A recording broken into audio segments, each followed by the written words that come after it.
दोस्तों, आज मैं आपके सामने एक बहुत ही जबरदस्त मलयालम सस्पेंस थ्रिलर मूवी को लेकर आया हूँ। भाई, मलयालम सिनेमा की बात ही अलग है। इनकी स्टोरी राइटिंग का जो लेवल है वो कोई और दूसरा सिनेमा अभी तक पकड़ नहीं पाया है।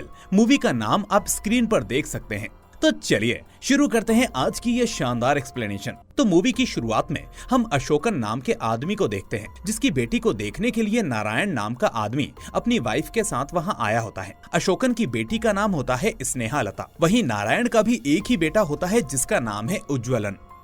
अब नारायण अशोकन से कहता है कि मेरा बेटा बड़ा हो चुका है और तुम्हारी बेटी भी शादी लायक है, इसलिए मैं अपने बेटे का रिश्ता तुम्हारी बेटी के लिए लेकर आया हूँ। इसी बीच पास खड़ी स्नेहा लता को देखकर हम समझ पाते हैं कि शायद वो पहले से ही उज्ज्वलन से प्यार करती है, क्योंकि जैसे ही उसे उज्ज्वलन का फोटो दिखाया जाता है वैसे ही पल भर में वो हाँ में सिर हिला देती है। लेकिन अशोकन को ये रिश्ता बिल्कुल भी पसंद नहीं आता। वो कहता है कि देखो नारायणन, मेरी बेटी ने कई बार बैंक का एग्जाम दिया लेकिन उसको क्लियर नहीं कर पाई और अब इसको मेकअप करने के अलावा कुछ भी नहीं आता, इसलिए मुझे एक ऐसा लड़का चाहिए जो ठीक से कमाता हो, जबकि तुम्हारा बेटा तो जॉब भी नहीं करता। तो ये सुनकर नारायणन कहता है कि अरे अशोकन, तुम फिक्र मत करो यार, मेरे माँ बाप ने काफी सारी जायदाद मेरे नाम पर छोड़ी है और अब उसी जायदाद का मालिक मेरा बेटा उज्ज्वलन भी है, तो आखिर उसे काम करने की क्या जरूरत है, उल्टा तुम्हारी बेटी हमारे घर में रानी बनकर रहेगी। पर अशोकन कहता है कि यहाँ पर पैसों का मामला नहीं है, मुझे लगता है कि इस गांव में उज्ज्वलन से भी अच्छे लड़के हैं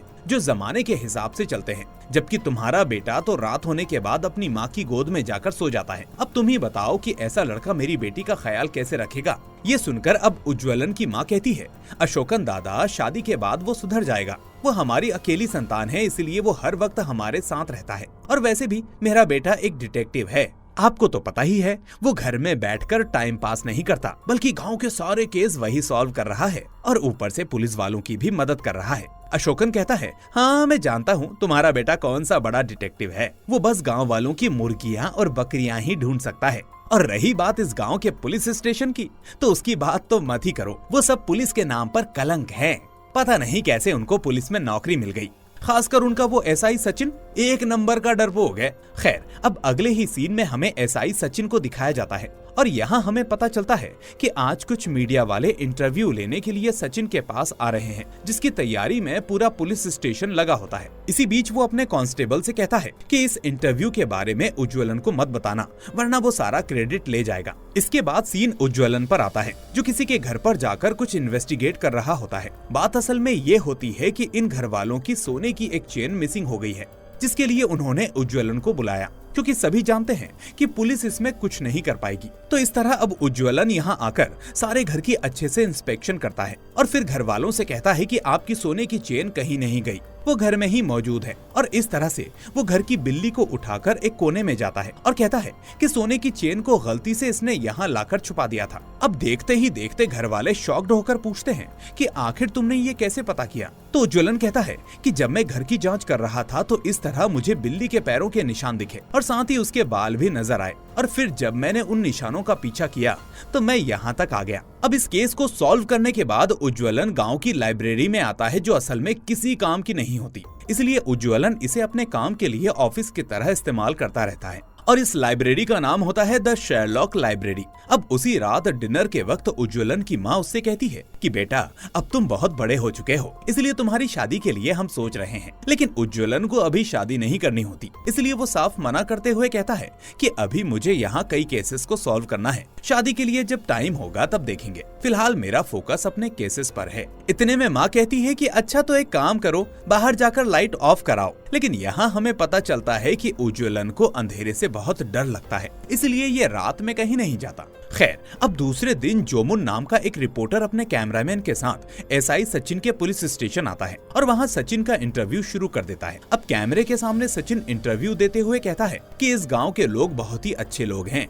इसलिए इस गांव में 0 क्राइम रेट है। सारे गांव वाले एक दूसरे को बहुत ही अच्छी तरह से जानते हैं और शांति से मिलजुल कर अपनी जिंदगी गुजार रहे हैं। वो आगे कहता है कि कुछ दिनों बाद इस गांव का 50वां सालगिरह आने वाला है, जिसके लिए गांव वाले धूमधाम से तैयारी कर रहे हैं। फिर उसी रात जब वो अशोकन नाम का आदमी कहीं जा रहा होता है, तभी अचानक एक मास्क वाला आदमी अशोकन के सामने आकर उसको रोक लेता है और फिर हथौड़े से उसके सर पर कई सारे वार करके उसको जान से मार देता है। फिर सुबह होने के बाद इस हत्या के बारे में सारे गांव वालों को पता चलता है और आखिर आज पहली बार गांव में हुई इस एक वारदात के लिए पुलिस को बुलाया जाता है। अब खबर मिलते ही सचिन और उसकी टीम भी वहां पहुंच जाते हैं, लेकिन उनकी समझ में ये नहीं आता कि आगे क्या करना है, किस तरह केस को आगे बढ़ाना है, कैसे इन्वेस्टिगेट करना है। फिलहाल लाश सामने होती है, इसलिए दूसरे पुलिस स्टेशन में फोन करने का भी कोई फायदा नहीं होता, क्योंकि उनको आने में भी टाइम लगेगा। इसलिए सचिन अपने कांस्टेबल से कहता है कि फौरन जाकर उज्ज्वलन को बुलाकर लाओ, वही इस केस में हमारी मदद कर सकता है।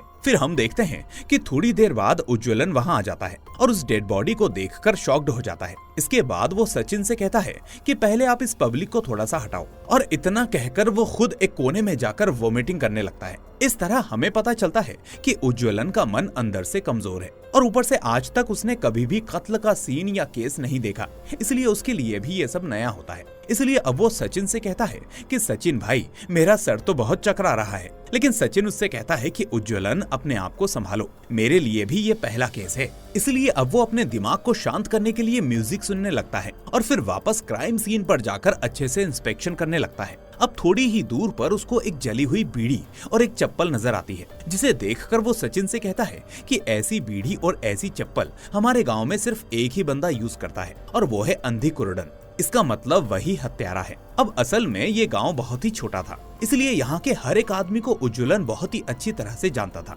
इसके बाद दूसरी तरफ हमें उस अंधी कुरुडन को दिखाया जाता है जो नारियल तोड़ने का काम कर रहा होता है। इसी बीच अब सचिन उसके पास आकर उस पर मर्डर का इल्जाम लगाते हुए उसे गिरफ्तार करने लगता है, जबकि अंधी कुरुडन बार बार यही कह रहा होता है कि सर, मैंने किसी का मर्डर नहीं किया, आप इस पागल लड़के की बात सुनकर मुझे गिरफ्तार कर रहे हो, मैंने किसी की भी हत्या नहीं की और मुझे इस बारे में कुछ भी नहीं पता। इसके बाद उज्ज्वलन अंधी कुरुडन को वही सबूत दिखाता है, यानी वही चप्पल और बीड़ी। साथ ही वो कहता है कि मुझे पता है तुमने एक बैंक में डकैती करने का प्लान भी बनाया था, लेकिन अशोकन को इसके बारे में पता चल गया था, इसलिए उसने तुम्हारा प्लान फ्लॉप कर दिया और शायद इसी चीज का बदला लेने के लिए तुमने गुस्से में अशोकन को मार दिया होगा, यानी तुम्हारे पास उसका मर्डर करने का मोटिव भी था। खैर, अब हम देखते हैं कि ये कुरुडन बहुत ही मासूम सा बंदा होता है, लेकिन फिर भी उज्ज्वलन के कंफर्म करते ही सचिन कुरुडन को गिरफ्तार कर लेता है। अब इतनी जल्दी एक मर्डर केस को सॉल्व करने की वजह से सारे गांव वाले उज्ज्वलन की बहुत तारीफ करते हैं और ये तारीफ धीरे धीरे दूसरे गांव में भी पहुंच जाती है। अब सीन कुछ दिन बाद शिफ्ट होता है, जहां हम कुरियन नाम के लड़के को देखते हैं जो हाल ही में कोरिया से वापस आया था, और ये कुरियन असल में उज्ज्वलन का दोस्त था। अब मिलने पर उज्ज्वलन कुरियन को अपने कारनामे सुनाने लगता है कि मैंने कैसे कैसे कितने सारे केसेस सॉल्व किए हैं और अब मैं एक बहुत बड़ा डिटेक्टिव बन चुका हूँ। फिर दूसरे दिन हम देखते हैं कि गांव की एक बूढ़ी औरत उज्ज्वलन को अपने घर पर बुलाती है, क्योंकि उसकी बकरी कहीं पर गायब हो चुकी थी और काफी ढूंढने पर भी नहीं मिल रही थी। तो इस तरह अब उज्ज्वलन उस बकरी को फाइंड आउट करने की कोशिश करता है और उसी दिन टीवी में ये न्यूज चलने लगती है कि रिसेंटली पुलिस वालों ने गांव से मर्डर के इल्जाम में जिस अंधी कुरुडन को गिरफ्तार किया था वो अब जेल से फरार हो चुका है। इसलिए सारे लोग अपना अपना ध्यान रखिए और सावधान रहिए। तो ये खबर सुनकर सारे गांव वाले अब डर के साए में जीने लगते हैं। अब इसी बीच एक बात ये होती है कि उसी रात इस गांव में वो फेस्टिवल भी चल रहा होता है जिसकी तैयारी में ये लोग लगे हुए थे, और इसी फेस्टिवल के दौरान जब एक आदमी टॉयलेट करने के लिए साइड में जाता है तो अचानक वो मास्क वाला आदमी उसके सामने आ जाता है और ठीक वैसा ही उसका कत्ल कर देता है जैसा कि उसने अशोकन के साथ किया था। थोड़ी देर के बाद पुलिस वालों को इन्फॉर्म किया जाता है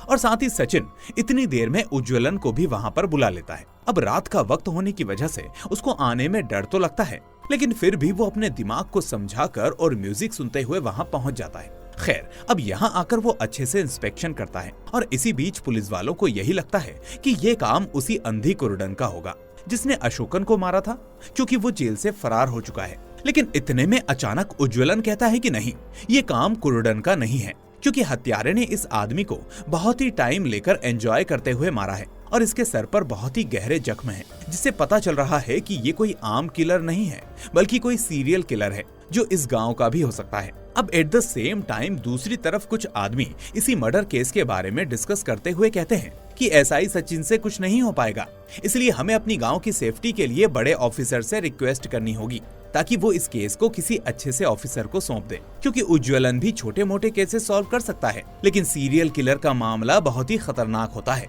इसलिए हम लोग कोई रिस्क नहीं ले सकते। फिर दूसरे दिन सचिन का सीनियर ऑफिसर सचिन को अपने पास बुलाकर कहता है कि इन मर्डर केसेस की इन्वेस्टिगेशन के लिए जल्द ही एक स्पेशल ऑफिसर आने वाला है, इसलिए तुम उसके साथ अच्छे से काम करना और उसकी पूरी मदद करना।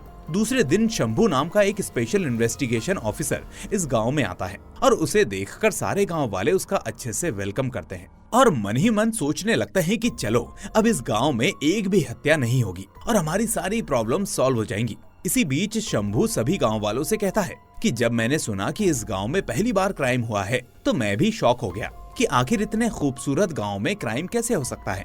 वो कहता है कि 1957 में अमेरिका के अंदर भी एक ऐसा ही केस आया था, जहां जो कोई भी बंदा अकेले बाहर घूम रहा था उसे वो किलर बहुत ही बेरहमी से मार डालता था और लोगों ने उसका नाम रखा था बुगी मैन। इसके बाद वो कहता है लेकिन आप लोग फिक्र मत कीजिए, मैं इस गांव के बुगी मैन को जल्द ही पकड़ लूंगा, जिसके बाद आप लोग जल्द ही चैन की नींद सोने लगोगे। आखिर में वो कहता है कि मैं भी कई बार इस गांव में आ चुका हूँ, लेकिन ज्यादा टाइम तक यहाँ पर मेरी पोस्टिंग नहीं रही, इसलिए मुझे यहाँ पर कोई केस नहीं मिला, पर अब मुझे मौका मिला है इस गांव में आकर केस की इन्वेस्टिगेशन करने का।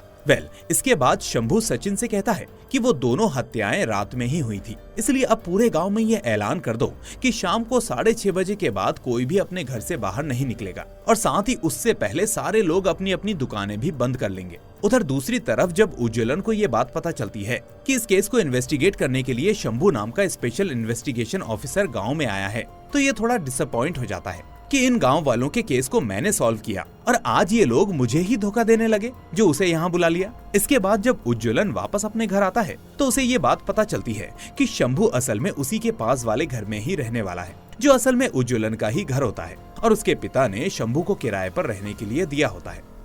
अब हम देखते हैं कि शंभू को उस घर की चाबी देने के लिए जब उज्ज्वलन उसके पास आता है तो वो उससे बहुत ही अकड़ में बात करने लगता है और साथ ही उसको घर दिखाते दिखाते अपने बारे में भी बताने लगता है कि अब तक इस गांव के सारे केसेस मैं ही सॉल्व करता आया हूँ, लोग मुझे बहुत मानते हैं। लेकिन तभी शंभू उसे बीच में टोकते हुए कहता है कि अगर तुम बाहर जाओ तो मुझे फ्रेश होना है, तुम्हारी बातें किसी और दिन सुन लेंगे।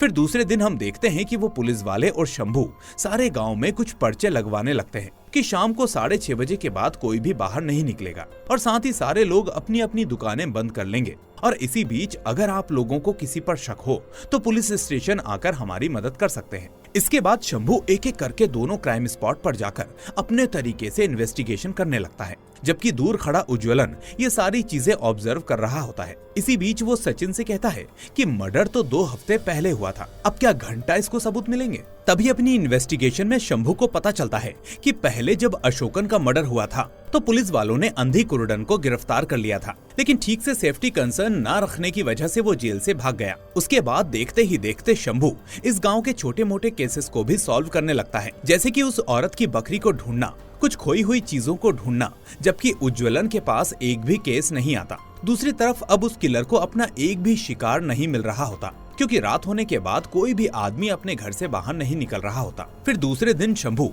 अपने टीम मेंबर्स को बुलाकर कहता है कि जिस तरह से हत्यारे ने अपने विक्टिम्स को मारा है उसे देखकर ऐसा लगता है कि वो किसी साइको किस्म का आदमी है। अब यही बात सचिन आकर उज्ज्वलन से शेयर करता है कि वो कातिल तो साइको है, लेकिन सचिन को पता चलता है कि शॉकिंगली शंभू से पहले उज्ज्वलन ने ये बात पता कर ली थी कि ये हत्याएं एक साइकोपैथ आदमी कर रहा है। जिसके बाद सचिन उससे कहता है कि वाह उज्ज्वलन, तुमने तो ये सब सर से पहले ही पता कर रखा है, लगता है उनसे पहले तुम ही इस केस को सॉल्व कर दोगे। दूसरी तरफ शंभू अब उज्ज्वलन के फादर नारायण के पास आकर उनसे काफी सारे सवाल पूछता है कि जब वो दोनों हत्याएं हुई थी तब आप कहां पर थे और आप क्या कर रहे थे। लेकिन तभी उज्ज्वलन वहां आकर शंभू को रोकते हुए कहता है कि आप ऐसे कैसे मेरे फादर पर शक कर सकते हो। तो शंभू ये सुनकर उसे साइड में बुलाकर कहता है, अरे उज्ज्वलन, तुम इतना ओवर रिएक्ट क्यों कर रहे हो, मैं तो बस इंक्वायरी कर रहा हूँ, चिल यार भाई। और वैसे भी तुम्हारे ही घर के पास वो बकरी मुझे मिली थी, इसलिए मुझे तो लगता है कि तुम ही पहले केस बनाते हो और फिर तुम ही उस केस को सॉल्व कर देते हो। यानी इस तरह से शंभू इस पर भी शक करने लगता है।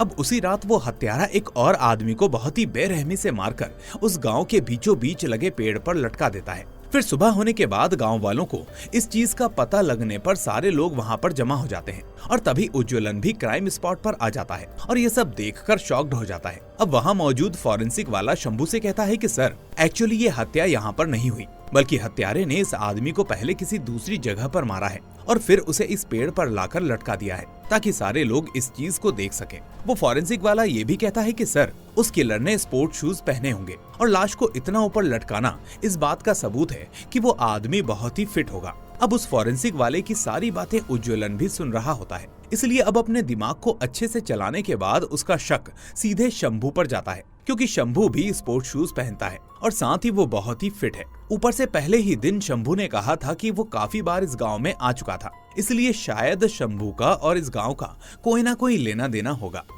अब उसी वक्त उज्ज्वलन सारे गांव वालों को ये बात बताता है कि इस गांव का बुगीमैन कोई और नहीं बल्कि खुद शंभू सर हैं, क्योंकि उनकी बताई सारी चीजें खुद उनसे ही मैच करती हैं। पर तभी शंभू कहता है कि अरे उज्ज्वलन, तुम तो बहुत ही जल्दी मुझ पर शक करने लगे। हो सकता है कि किलर ने ग्लव्स का नहीं बल्कि किसी कपड़े का भी इस्तेमाल किया होगा। और जूतों की बात करें तो कोई भी आदमी किसी भी दुकान पर जाकर ऐसे जूते खरीद सकता है और अपने घर में छुपा भी सकता है। इसके बाद अगर अब फिटनेस की बात करें तो इस गांव में काफी सारे लोग फिट हैं, यहाँ तक कि तुम्हारे फादर भी काफी फिट हैं। इसके बाद आखिर में वो कहता है कि इस डेड बॉडी के पास एक बेडशीट मिली है और ठीक ऐसी ही बेडशीट मैंने तुम्हारे आउट हाउस पर भी देखी थी। तो क्या मैं मान लूं कि तुम्हारे फादर ने ये हत्या की है और तुमने अपने फादर की मदद की है? नहीं उज्ज्वलन, ऐसा नहीं होता। तो इस तरह से उज्ज्वलन ने जो जो सबूत बताए, शंभू उन सारे सबूतों का एक्सप्लेनेशन देने लगता है और उज्ज्वलन को भी सभी के सामने गलत साबित कर देता है। साथ ही वो उसे आगे के लिए वार्न भी करता है कि जब भी तुम ऐसे स्टेटमेंट बोलो तो ध्यान रखो कि सारी पब्लिक के सामने मत बोलो, क्योंकि लोग कुछ का कुछ मतलब निकालते हैं। जैसे मेरे कहने पर अब वो तुम पर ही शक करने लगेंगे और साथ ही तुम्हारे पिताजी पर भी।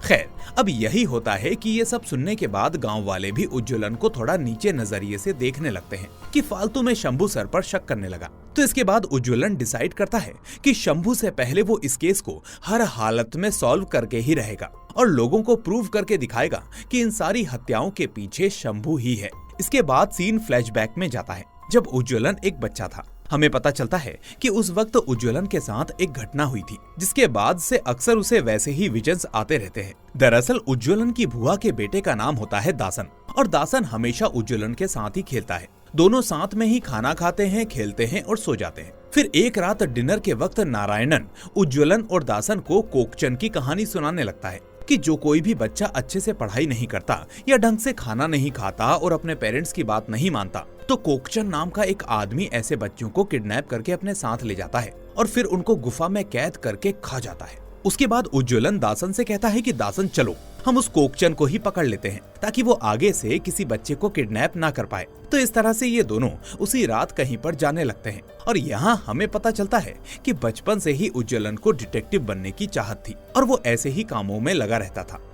अब ये दोनों जा रहे होते हैं, तभी अचानक दासन वहाँ से गायब हो जाता है और साथ ही उज्ज्वलन भी वहाँ पर बेहोश पड़ा होता है। अब गाँव वाले उज्ज्वलन को देखकर वापस उसको घर ले जाते हैं, जिसके बाद गाँव वाले दासन को काफी जगह पर ढूंढते हैं, लेकिन दासन किसी को नजर नहीं आता। तो उसी टाइम से उज्ज्वलन को अंधेरे से डर लगने लगता है और अक्सर उसे वो विजन्स आने लगते हैं। अब हम देखते हैं कि प्रेजेंट में उज्ज्वलन यही सारी बातें याद करके अपने भाई दासन को बहुत मिस करता रहता है। उधर अब टीवी में ये न्यूज चलने लगती है कि पुलिस के गांव में आने के बावजूद गांव में एक और हत्या हो चुकी है। गांव के लोग अभी भी सेफ नहीं हैं। दूसरी तरफ शंभू और उसके टीम मेंबर्स बाहर के गांव वालों से भी थोड़ा इंक्वायरी करते हैं, लेकिन इन लोगों को कोई सबूत नहीं मिलता। लेकिन इसी बीच शंभू लगातार नारायणन और उज्ज्वलन के बारे में भी सभी से थोड़ा पूछताछ करता है, जिस वजह से धीरे धीरे सारे गांव वाले उस नारायणन पर ही शक करने लगते हैं। उसके बाद शंभू एक दिन सचिन को बुलाकर कहता है कि सचिन, तुम गांव में ऐलान कर दो कि सारे गांव वाले प्रेसिडेंट ऑफिस के पास आ जाएं, क्योंकि मुझे उनसे कुछ जरूरी बात करनी है और हाँ, ये काम जल्दी हो जाना चाहिए। जल्दी मतलब शाम के 6:30 बजे से पहले। तो इस तरह से 1 घंटे के अंदर सारे गांव वाले वहां इकट्ठा हो जाते हैं, जिसके बाद शंभू गांव वालों से कहता है कि जरूर वो किलर इसी गांव का रहने वाला है और इसीलिए वो मौका देखकर लोगों को बहुत ही बेरहमी से मार रहा है। और शंभू के ऐसा कहते ही अचानक से सारे गांव वाले उस नारायणन को ही देखने लगते हैं। फिर मीटिंग खत्म होने के बाद भी जब सारे लोग अपने अपने घर जाने लगते हैं, तो हम देखते हैं कि गांव का कोई भी आदमी नारायणन से बात नहीं करता, क्योंकि अब सभी यही समझने लगते हैं कि नारायणन ही बुगीमैन है। इसी बीच अब नारायणन अपने बेटे उज्ज्वलन से आकर कहता है, उस दिन तुम्हारे कांड की वजह से आज सारे गांव वाले मुझ पर शक कर रहे हैं, इसलिए अब तुम फौरन उस असली कातिल को पकड़ लो। आखिर तुम मेरे बेटे हो और मैं जानता हूँ कि इस केस को तुम ही सॉल्व कर पाओगे। तो ये सुनकर उज्ज्वलन कहता है कि पापा, मैं अभी भी कह रहा हूँ कि मेरा पूरा शक उसी शंभू पर है, इसलिए अब मुझे उसके खिलाफ कुछ सबूत मिल जाएं तो मजा आ जाएगा। तभी अचानक पानी में से अंधी कुरुडन बाहर आता है, जो जेल से भाग गया था और अब तक वो यहाँ वहाँ छुपकर घूम रहा था, क्योंकि उसने कोई कत्ल किया ही नहीं था। अब वो उज्ज्वलन को उस दिन की सच्चाई बताने लगता है कि असल में उस रात जब अशोकन मरा था तो मैं वहीं से गुजर रहा था और मैंने अपनी आंखों से किलर को अशोकन को मारते हुए देखा था और उस वक्त वो किलर मास्क पहने हुए था, जिस वजह से मैं काफी डर गया और वहाँ से भाग निकला और उसी जल्दबाजी में गलती से मेरी एक चप्पल और बीड़ी वहीं पर गिर गई, जिसके शक पर तुम्हारे कहने की वजह से उस सचिन ने मुझे जेल में डाल दिया। अब इसके बाद उज्ज्वलन कुर्डन को शंभू के घर भेजता है, उसके घर में कुछ जरूरी सबूत ढूंढने के लिए, लेकिन कुर्डन को वहाँ पर कोई ठोस सबूत नहीं मिलता। इसी बीच अब शंभू वापस अपने घर आता है और उसे पता चलता है कि कोई उसके घर के अंदर घुसा था, इसलिए वो इस सब के लिए अब उज्ज्वलन पर ही शक करने लगता है। अब असल में बात यह है कि एक तरफ शंभू उज्ज्वलन के खिलाफ सबूत ढूंढ रहा होता है और दूसरी तरफ उज्ज्वलन शंभू के खिलाफ अपने सबूत इकट्ठा करने में लगा होता है। इसके बाद शंभू को रंगे हाथों पकड़ने के लिए उज्ज्वलन और कुर्डन आज आधी रात को अपने घर से बाहर निकलते हैं ताकि अलग अलग रहकर उसके बारे में पता कर सकें। अब एक तरफ पहले कुर्डन सीधा शंभू के घर जाता है, ये पता लगाने के लिए कि आखिर शंभू अपने घर में है या नहीं। वहीं दूसरी तरफ जब उज्ज्वलन बाहर अकेला होता है तो अचानक उसके सामने वही किलर आ जाता है, जो उस पर हमला करने वाला होता ही है कि इतने में कुर्डन वहां आ जाता है, जिस वजह से वो किलर वहां से भाग जाता है। अब यहाँ पर कुर्डन उज्ज्वलन को बताता है कि शंभू कातिल नहीं है, क्योंकि वो तो अभी अपने घर में ही बैठा हुआ है, मैं वहीं से आ रहा हूँ। अब ये सुनकर उज्ज्वलन को बहुत अफसोस होता है कि उसने बेवजह शंभू पर शक किया, इसलिए अब वो शंभू के साथ मिलकर इस केस को सॉल्व करने के बारे में सोचने लगता है। इसलिए अब उज्ज्वलन स्टार्टिंग से इस केस की दोबारा इन्वेस्टिगेशन करता है कि 3 हत्याएं किस टाइम पर हुई, किस जगह पर हुई और किलर का क्या पैटर्न था। इस तरह अब हत्या के पैटर्न को देखकर उज्ज्वलन समझ जाता है कि शायद उस किलर को ओसीडी है, क्योंकि वो परफेक्ट टाइमिंग पर परफेक्ट मर्डर्स कर रहा है।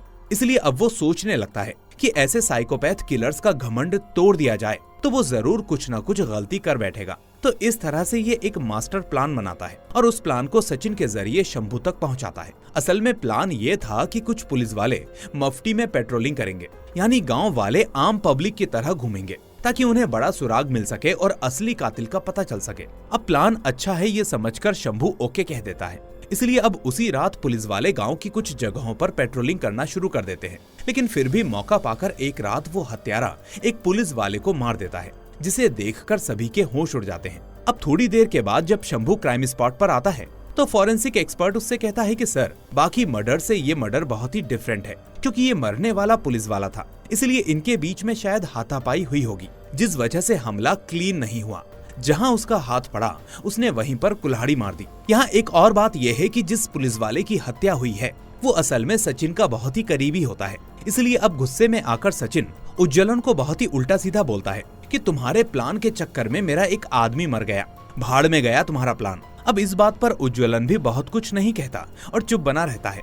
फिर दूसरे दिन शंभू का सीनियर ऑफिसर उसको फोन करके 1 हफ्ते का टाइम देता है और कहता है कि शंभू, तुम्हारे होते हुए एक पुलिस वाले की हत्या कैसे हो गई, आखिर तुम वहाँ कर क्या रहे हो। ऑफिसर कहता है कि अगर 1 हफ्ते में तुमने इस केस को सॉल्व नहीं किया तो ये केस अब दूसरे लोगों के हाथों में चला जाएगा, अब तुम देख लो तुम्हें क्या करना है। दूसरे दिन उज्ज्वलन शंभू के पास आकर सॉरी बोलता है कि मेरे प्लान की वजह से उस ऑफिसर की मौत हो गई सर, मुझे बहुत अफसोस है। लेकिन शंभू उससे कहता है कि नहीं उज्ज्वलन, इसमें तुम्हारी कोई गलती नहीं है, तुमने भी तो उस हत्यारे को पकड़ने की कोशिश की थी, अब जो हुआ उसे भूल जाओ। खैर, अब ये लोग वापस अपनी इन्वेस्टिगेशन शुरू करते हैं, लेकिन इतने में वो किलर आज एक और आदमी को मार देता है, जिससे सभी के रोंगटे खड़े हो जाते हैं कि आखिर ये किलर हमसे एक कदम आगे कैसे है।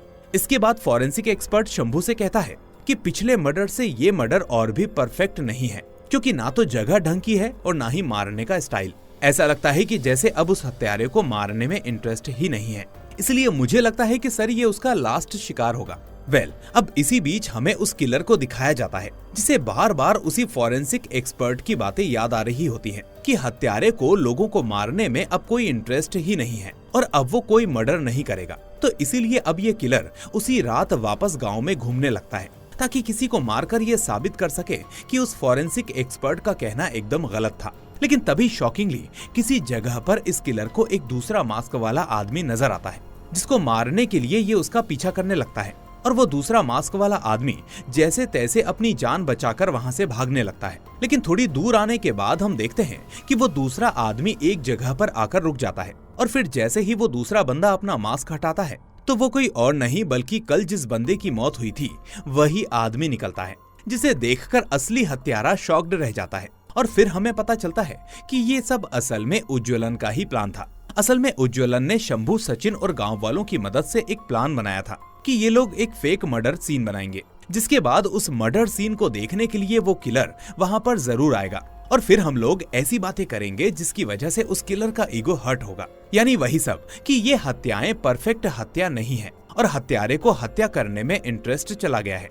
इस तरह से अब प्लान के हिसाब से वो हत्यारा इनके जाल में फंस जाता है, जिसके बाद ये लोग इस हत्यारे को घेर लेते हैं। और फिर जब उज्ज्वलन उसका मास्क हटाता है तो शॉकिंगली ये कोई और नहीं बल्कि वही रिपोर्टर जोमुन होता है, वही टीवी पर न्यूज बोलने वाला और सचिन का इंटरव्यू लेने वाला। तो इसके बाद क्या था, इस जोमुन को पुलिस स्टेशन लाकर पूछताछ की जाती है कि बताओ तुम ये सारी हत्याएं क्यों कर रहे हो। जिसके बाद जोमुन अपनी कहानी बताता है और सीन यहाँ से फ्लैशबैक में चला जाता है। हम देखते हैं कि जब जोमुन पैदा हुआ तो उसी वक्त उसकी माँ इस दुनिया से चल बसी, जिस वजह से उसका फादर यही सोचने लगा कि ये पैदा होते ही अपनी माँ को खा गया, इसलिए वो अपने बेटे से प्यार ही नहीं करता और उसे कभी बाहर नहीं भेजता, हमेशा एक ही रूम में लॉक करके रखता। फिर ऐसे ही काफी साल गुजरने के बाद एक दिन जोमुन की जिंदगी में एक आदमी आया जो जोमुन को देखकर उससे बात करने लगा, और फिर बहुत ही मुश्किल से जोमुन के फादर को मनवाकर जोमुन को पढ़ाने लगा। यानी ये आदमी एक टीचर होता है और धीरे धीरे ये आदमी उसका टीचर कम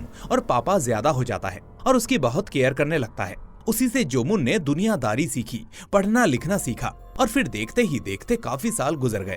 इसी बीच एक दिन टीचर ने जोमुन से कहा कि मैं 2 हफ्तों के लिए बाहर जा रहा हूँ, तब तक तुम ये किताबें पढ़ते रहना और बाहर फालतू मत घूमना। और इसी तरह से वो उसे कुछ किताबें देकर चला जाता है, और इत्तेफाक से इन्हीं किताबों के बीच में वो बुगी मैन की नॉवेल भी होती है।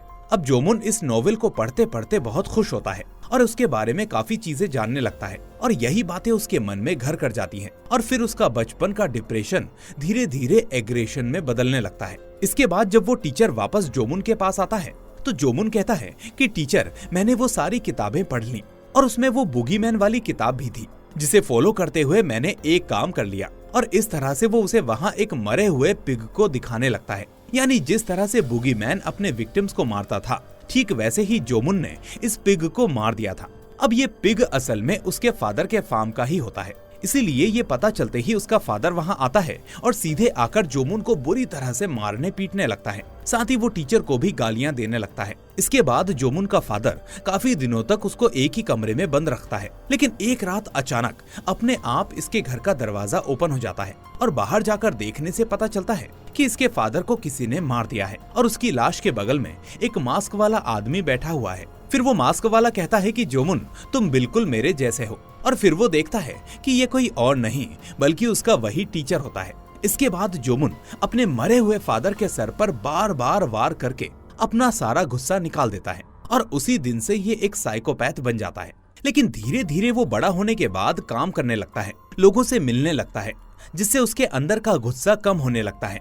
फिर वो उस गांव को छोड़कर कहीं दूर जाकर अलग अलग तरह के जॉब्स करने लगता है ताकि वो अपने पास्ट से दूर रह सके। और आखिर में वो इस गांव में आकर एक टीवी रिपोर्टर की तरह ज्वाइन होकर काम करने लगता है। और वो इस गांव में इसलिए आता है क्योंकि उसने सुना था कि इस गांव में कभी कोई वारदात नहीं हुई, इसलिए उसको लगता है कि वो ऐसे गांव में रहेगा तो अपने ऊपर काबू रख पाएगा। लेकिन एक दिन जोमुन का बॉस उसे बहुत डांटता है, जबकि उसकी कोई गलती नहीं होती। और फिर इसके बाद अपना काम खत्म करके जब वो वापस घर जा रहा होता है तो उसे रास्ते में अशोकन अपने बेटे के साथ दिखता है। अब अशोकन इस जोमुन से बात करने लगता है, लेकिन इस बीच अशोकन का बेटा बार बार उसे आवाज लगाकर डिस्टर्ब कर रहा होता है, इसलिए अशोकन को ये पसंद नहीं आता और वो उसको मारते हुए कहता है कि जब 2 लोग बात कर रहे होते हैं तो चुप रहा करो। और इसे देखकर जोमुन को अपने बचपन की याद आने लगती है, जब उसका पिता भी उसे ऐसे ही बोला करता था। इसलिए अब जोमुन के अंदर का साइकोपैथ जाग जाता है, जिसके बाद वो उसी रात अशोकन को मार देता है। लेकिन पहले मर्डर में उसको बहुत सेटिस्फेक्शन मिलता है, इसलिए अब वो एक और आदमी को मार देता है।